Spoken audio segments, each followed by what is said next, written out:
TTD కీలక నిర్ణయం తీసుకుంది. 44 లక్షల విరాళంతో ఒకరోజు అన్నప్రసాద వితరణకు అవకాశం కల్పించాలని నిర్ణయించింది.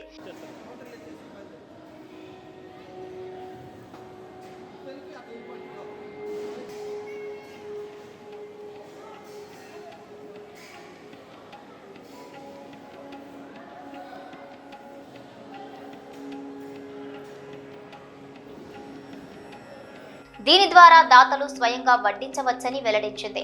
తిరుమల శ్రీవారి దర్శనార్థం దేశ విదేశాల నుండి విచ్చేసే లక్షలాది మంది భక్తులకు రుచిగా శుచిగా ఒకరోజు అన్నప్రసాదాలు అందించేందుకు టీటీడీ ఎస్వి అన్నప్రసాదం ట్రస్ట్ ఒకరోజు విరాళ పథకం ప్రారంభించింది.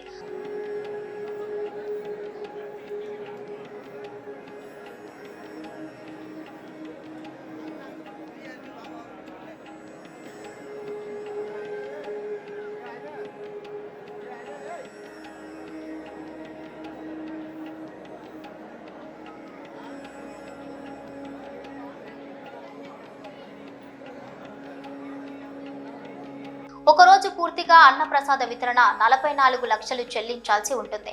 అదేవిధంగా ఉదయం అల్పాహారం కోసం 10 లక్షలు, మధ్యాహ్న భోజనం కోసం 17 లక్షలు, రాత్రి భోజనం కోసం 17 లక్షలు అందించి దాతలు స్వయంగా భక్తులకు అన్నప్రసాదాలు వడ్డించవచ్చు. విరాళం అందించే దాత పేరును వెంగమాంబ అన్నప్రసాద భవనంలో ప్రదర్శిస్తారు. అదేవిధంగా దాతలు తమ కోరిక మేరకు ఒకరోజు ఇక్కడ అన్నప్రసాదాలు వడ్డించే అవకాశాన్ని పొందొచ్చు.